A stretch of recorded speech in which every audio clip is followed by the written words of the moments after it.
That is the reason when iron is exposed under moist atmosphere,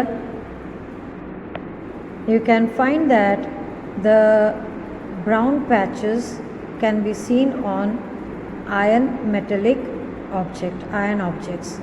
Same way you can find when a copper vessel is exposed to moist air for long time, then it occurs a dull green coating, and the green material is a mixture of copper hydroxide and copper carbonate.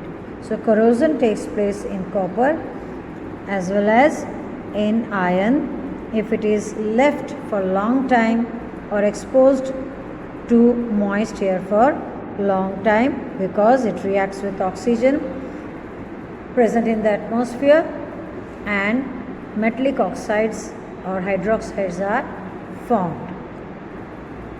Now, same thing, how does non-metal react with oxygen? Non-metallic oxides are formed. Here you can see sulfur, which is a non-metal. Sulfur, when it reacts with oxygen, it gives sulfur dioxide gas, and this sulfur dioxide, when it is mixed with water, it is dissolved in water, then we get sulfurous acid, that is acidic in nature. The solution which you get, it is acidic in nature. So generally oxides of non-metal are acidic in nature, and it turns blue litmus paper red, which is a test for acidic solution. Let's move on to the next property, chemical property, reaction with water. How do metals react with water and non-metals react with water? Sodium metal is very reactive. It reacts rigorously with oxygen and water. It cannot be exposed into directly with oxygen or in water, because it reacts quickly and a lot of heat is generated in this reaction.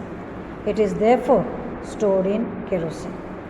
Sodium cannot be left out, or it cannot be put in the water, because it reacts quickly and it generates heat, so it even catches fire if it is exposed to air, because it reacts with oxygen present in it.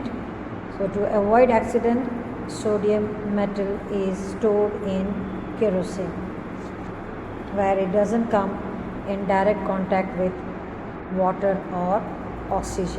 There are some metals, they react with water but slowly, like iron. Generally, non-metals do not react with water, though they may be very reactive in air. Then in that case, they are stored in water. For example,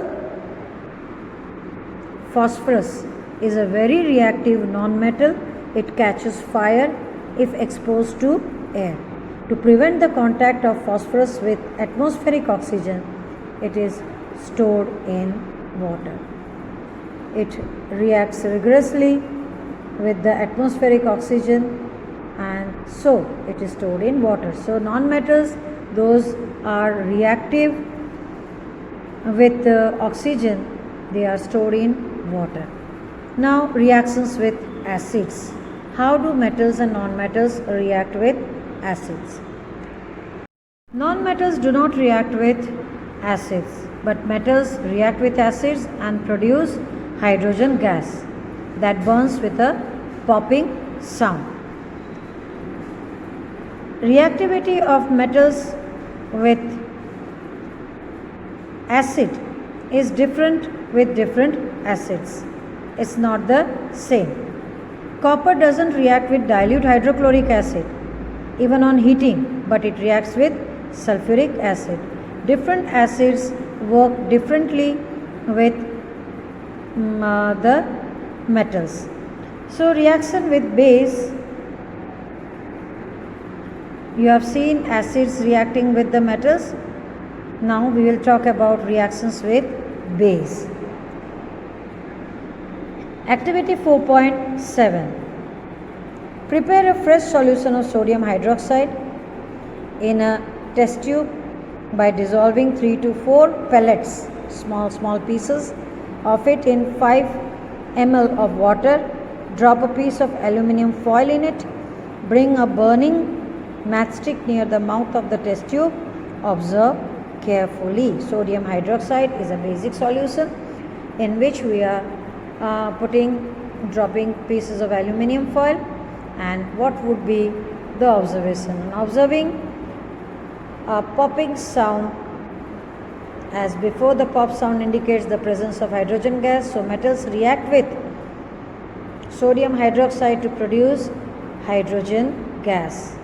And reactions of non-metals with base are complex. It's not that simple.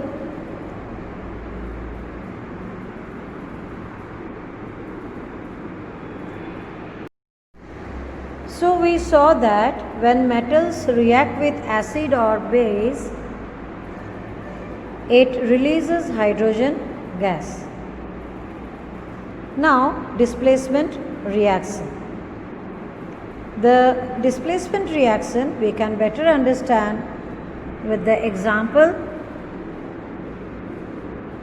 Here you can see a chemical equation: copper sulfate CuSO4 plus zinc, that is Zn, gives you, from copper sulfate, copper is displaced by zinc, and you can see zinc sulfate is formed and copper is released, separated out.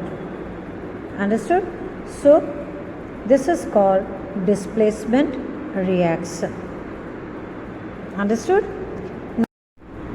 Now the displacement reaction follows definite rules. Any metal cannot displace the other metal, and the rule here is that a more reactive metal can replace a less reactive metal. A highly reactive or more reactive metal can replace the less reactive metal. Here you can see that zinc is more reactive than copper, and so copper is displaced by zinc, and this rule is must, so any metal cannot do the displacement reaction. Okay, now we move on to the uses of metals and non-metals. We should be able to guess why metals are used in making machineries, automobiles, aeroplanes, trains, satellites, industrial gadgets, cooking utensils, hard boilers, etc. Because of the different properties that make them useful more. The hardness, then its you can say non-reactivity, right? Then its luster, because of the luster, good conductivity of heat and electricity. All these properties make them more useful to us. Let's summarize the usefulness of metals and non-metals. Do you know, like metals, non-metals are also essential for our life. Let's see. The most important non-metal which can be considered as life-giving factor, can you guess which is that? Yes, it is oxygen. Oxygen present in air, it's a non-metal and it is very much important for our life to sustain. We inhale during breathing. Non-metals used in fertilizers to enhance the growth of plant. nitrogen, phosphorus. They are the essential material which is useful for the growth of, or which enhances the growth of plants. Non-metals used in water purification process is carbon. It helps in purifying water. Then non-metals used in the purple colored solution which is applied on wounds as an antiseptic. Well, guess it, which it can be. Yes, it is iodine solution which is applied on wounds as an antiseptic. Then non-metals used in crackers and explosives, right? So there are many more uses of non-metals and metals, and you can experience it in your day-to-day life. The only thing is that to find out whether it's a non-metal or a metal. So that's the end of the chapter, and here you can see that magnesium is found in plants. In which form, you find out and let your friends know about it. And the doctors reported iron deficiency in our body. Where is iron in our body? These two things you have to find it out. Now the words, key words which we have come across.